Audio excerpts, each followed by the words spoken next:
70। Dinner करने के बाद नैन्सी कंप्यूटर गेम खेलने के लिए अपने कमरे में लौट आई। हुआ यूं कि सुबह भी ऑनलाइन है, वो और सुबह एक ही राउंड में है। इसके साथ ही लाइव ब्रॉडकास्ट प्लेटफॉर्म में धमाका हो गया। दर्शक खबर फैलाने के लिए दौड़ पड़े। खेल शुरू होते ही सुबह को वेगा ने दबा दिया। कमेंट की स्क्रीन पर यूजर्स की बाढ़ आ गई। सुबह को अपना खिताब केवल इसलिए मिला क्योंकि वेगा रोज ऑनलाइन नहीं होती है। बिल्कुल, वेगा सुबह से कहीं ज्यादा मजबूत है। वेगा ने सुबह को कुचल दिया।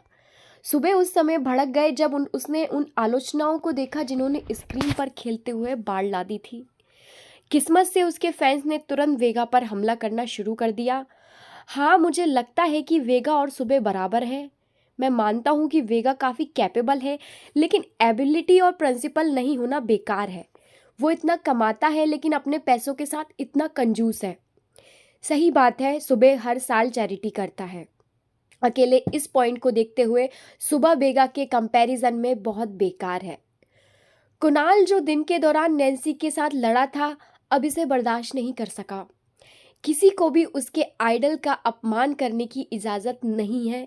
उसने पहले ही इन्वेस्टिगेशन कर ली है। वेगा को जो बोनस मिलता है वो हमेशा दान किया जाता है, जिसमें वो बोनस भी शामिल है जो उसने और फर्स्ट गार्जियन ने उस दिन उसे दिया था। वेगा ने अपने पास एक पैसा भी नहीं रखा और अपने माता पिता द्वारा छोड़े गए बच्चों को सारा पैसा दान कर दिया। वेगा बिना शक की उसकी आइडल है। उसने तुरंत सबूत वहां फेंक दिए। जब से वेगा ने 3 साल पहले मंच पर लाइव ब्रॉडकास्ट शुरू किया, तब से उन्हें मिलने वाला बोनस माता पिता द्वारा छोड़े गए बच्चों को दान किया गया है, यह सबूत है। उन्होंने वेगा के दान की डिटेल को एक पोस्ट में टैप किया। अपने आइडल की बेगुनाही साबित करने के लिए उसने कई इन्वेस्टिगेशन किए। सुबह ने अपनी चैरिटी कार्यों के बारे में न्यूज़ को प्रचारित करने के लिए पेड पोस्टर भी किए। फिर भी किसने सोचा था कि वेगा ने उससे कई ज़्यादा डोनेट किया है। उन्होंने एक वर्ष में 5 करोड़ डोनेट किए। उसकी तुलना वेगा के डोनेशन की कुल राशि के 1 अंश से भी नहीं की जा सकती। खास बात यह है कि इस दौर में भी उससे बुरी तरह हार का सामना करना पड़ा। वेगा ने सुबह को इतनी बुरी तरह पीटा कि उसके पास पलटवार करने का कोई मौका नहीं है। वो गति खो रहा है और अंत में राउंड में हार गया। वो न केवल राउंड हार गया बल्कि वेगा से अपनी रेपुटेशन भी खो चुका है। जिन लोगों ने कहा कि वेगा पहले एक कंजूस इंसान है, वे कुणाल द्वारा पोस्ट किए गए सबूतों को देखकर तुरंत भड़क गए। इसके साथ ही वेगा के फैंस अब खुद को रोक नहीं पाए। यह पता चल गया कि हमारा आइडल वेगा इस पूरे समय में गुप्त रूप से डोनेशन कर रहा है, न कि किसी ऐसे व्यक्ति की तरह जो डोनेशन करता है और पूरी दुनिया को इसके बारे में बताने के लिए एक्साइटेड रहता है। मैं वेगा को और भी ज़्यादा एडमायर करने लगा हूँ। तुम कमाल हो वेगा। नैन्सी ने पोस्टर को देखा और दंग रह गई। उस लड़के ने उसके बारे में जानकारी इकट्ठा की है और उन्हें इतनी अच्छी तरह से कंपाइल किया है। फिर भी सुबह के फैंस अभी भी बहस कर रहे हैं। रहने भी दो, सुबह एक हैंडसम ब्रॉडकास्टर है, वो अपने अच्छे लुक से जिंदगी भर कमा सकता है। सही बात है, वेगा खुद को दिखाने से इनकार क्यों करता है? कौन जानता है कि वो कितना भयानक दिखता है। आप लोग आगे बढ़ सकते हैं और अपनी इच्छा से उसकी तारीफ कर सकते हैं। हमें भयानक जानवर पसंद नहीं है। कुणाल अपने आइडल की रेपुटेशन को बनाए रखने के लिए इन इंटरनेट ट्रोल्स के खिलाफ लड़ने के लिए पूरी तरह भिड़ गया। नैन्सी को इसमें कोई दिलचस्पी नहीं है और उसने तुरंत अपना लैपटॉप बंद कर दिया। वे चाहते हैं कि वो अपना चेहरा दिखाए, फिलहाल वो ऐसा नहीं करना चाहती।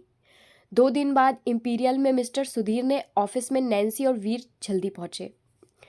यह मेरा बड़ा भाई है। चापलूसी करते हुए वीर ने मिस्टर सुधीर को ग्रीट किया। हेलो, आपसे मिलकर अच्छा लगा। मिस्टर सुधीर ने तुरंत जवाब दिया, आपसे मिलकर भी अच्छा लगा। दरवाजे के बाहर एक आवाज़ सुनाई दी, अंकल क्या आप प्लीज़ कर सकते हैं, प्लीज़ मेरे मॉम डैड को इसके बारे में ना बताएं। एक जानी पहचानी आवाज़ ने जवाब दिया, हम इसके बारे में बाद में बात करते हैं। उसने दरवाज़ा अंदर धकेल दिया। अर्जुन ने नैन्सी को देखा।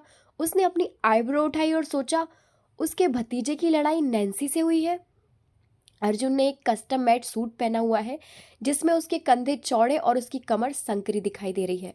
वो एक कुलीन आभा धारण कर रहा है जिसने मिस्टर सुधीर को आगे कदम उठाने और उसको ग्रीट करने के लिए इंस्पायर किया। आप यहाँ क्यों हैं मिस्टर मेहरा? अर्जुन ने मिस्टर मेहरा पर बिल्कुल भी ध्यान नहीं दिया। उसने एक नज़र में नैन्सी के मुंह के कोने पर चोट के निशान देखे। अब जबकि दोनों गार्डियन यहाँ हैं, क्या हम सब पहले बैठ सकते हैं? मिस्टर सुधीर को नज़रअंदाज कर दिया गया था, इसलिए उनके पास उन्हें बिठाने के अलावा कोई चॉइस नहीं है। अर्जुन ने वीर को देखा। तुम नैन्सी के कौन हो? वीर ने अपना गला साफ किया। मैं नैन्सी का बड़ा भाई हूँ। अर्जुन का हाथ जो उसकी जेब में फंसा है मुट्ठी में जकड़ गया। अगर कोई आदमी है जिससे उसे सबसे ज़्यादा जलन है तो वो डेफिनेटली वीर है। वो हर दिन उसके घर में रहता है और उसका बड़ा भाई होने का नाटक करके मीटिंग में भी शामिल हो जाता है।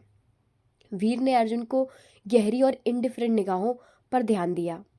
उसने तुरंत महसूस किया कि उसकी रीढ़ की हड्डी में ठंडक दौड़ रही है। अर्जुन नैन्सी के पास गया, अपनी उंगलियों को फैलाया और उसकी ठुड्डी को उठाया। कुणाल, क्या कोई मुझे समझा सकता है कि यह क्या हो रहा है? क्या अब मुझे भागने में बहुत देर हो चुकी है? कुणाल ने ऐसा किया। अर्जुन की आवाज़ गहरी और सेक्सी है। नैन्सी ने अपनी आईब्रो उठाई। हाँ, उसने ऐसा किया। अर्जुन ने अपना सिर घुमाया और अपने भतीजे की ओर देखा। कौन कहता है कि तुम उसे मार सकते हो? मिस्टर सुधीर उसकी बातें सुनकर दंग रह गए। ऐसा लगता है कि मिस्टर मेहरा ने होस्ट की भूमिका निभाई है। इसे भूल जाओ, हो सकता है कि वो ये मामला सुलझा दे। कुछ लोगों ने कुणाल को बताया कि नैन्सी ने उसके अंकल के साथ एक अनोखा रिश्ता साझा किया है। कोई हैरानी नहीं है कि वो इतनी अभिमानी क्यों है। यह हो सकता है कि वो इसके बारे में सोचने से भी डरता है। उसने मुझे ज़्यादा मारा। कुणाल ने अपनी गलती एक्सेप्ट करने से इनकार करते हुए कहा। नैन्सी ने बिना कुछ कहे अपनी पलकें नीचे कर ली। अर्जुन ने धीमी आवाज़ में पूछा, इसकी शुरुआत किसने की? पहले किसने मारा? नैन्सी ने उसका हाथ दूर धकेल दिया, सोफे पर बैठ गई और अपनी ठुड्डी को अपने हाथों पर टिकाते हुए कुणाल की ओर देखा। चलो देखते हैं कि क्या तुम कैसे झूठ बोलोगे। कुणाल नाराज होकर बोला, उसने पहले एक लड़के को मारा था, मैं सिर्फ उसे जस्टिस दिलाने के लिए लड़ रहा था।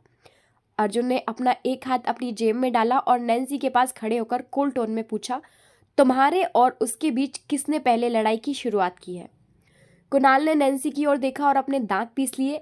मैंने किया, लेकिन वह शट अप। जैसे ही अर्जुन चिल्लाया, कुणाल अचानक कांप गया। मिस्टर सुधीर ने सोचा, वास्तव में हर चीज का अंत होता है, इस छोटे से बदमाश का भी अंत हो गया। नैन्सी ने फौरन कहा, वो मेरे खिलाफ लड़ने के लिए 5 लड़कों को साथ लाया था। कुणाल ने लगभग अपनी मुट्ठी बांधनी शुरू की।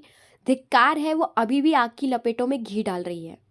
अर्जुन ने अपने भतीजे को कोल्डली देखा। तुम सच में कुछ हो, है ना? तुमने एक लड़की को धमकाया, वो भी 5 लड़कों को साथ लाकर। स्पीचलेस कुणाल घुट गया। मेरे चेहरे को देखो अंकल, आपको क्या लगता है कि यह असली धमकाने वाला कौन है? कुणाल की नाक में चोट लगी है और उसका चेहरा सूज गया है। 5 लड़के एक लड़की के खिलाफ नहीं जीत सकते। क्या तुम्हें ऐसा कहने में बिल्कुल भी शर्म नहीं आती? कुणाल ने इसे एक अपमान की तरह महसूस किया। माफी मांगो, अर्जुन ने कोल्डली ऑर्डर दिया। कुणाल पीड़ित और गुस्सा दोनों है। वो वही है जिसने इसे शुरू किया था, उसकी वजह से मानव की कलाई टूट गई। वीर अब और उसकी बकवास नहीं सुन सकता है। ऐसा इसलिए है क्योंकि मानव जानबूझकर हमारे बॉस से टकराया था। मिस्टर सुधीर ने हैरानी से पूछा, क्या आप नैन्सी के बड़े भाई नहीं हैं? वीर ने अपने सेंटेंस को फिर कहा, ऐसा इसलिए है क्योंकि मानव मेरी बहन से जानबूझकर टकराया था। कुणाल ने अपने दांत पीस लिए और मन में सोचा, ग्रेट, एक और आदमी उसकी गलतियों को कवर अप करने आया है। अर्जुन ने कहा, सुनो, मानव पहले उससे टकराया था। कुणाल ने कहा, क्या आप उसकी हर बात पर विश्वास करेंगे अंकल? यस, अर्जुन ने सीधा जवाब दिया। कुणाल दंग रह गया। उसके अंकल ऐसे कब बन गए? अर्जुन ने कोल्ड टोन में कहा, कौन परवाह करता है कि उसके और मानव के बीच क्या हुआ? तुम उसे सबक सिखाने वाले कौन होते हो? मिस्टर सुधीर बेचैनी महसूस कर रहे हैं और मन ही मन सोच रहे हैं, मिस्टर मेहरा, इतना कठोर आवाज उठाने की जरूरत नहीं है। आपको शायद कुणाल की भावनाओं का ख्याल रखना चाहिए। मिस्टर सुधीर वास्तव में चिंतित है कि कुणाल फिर से अपना आपा खो देगा।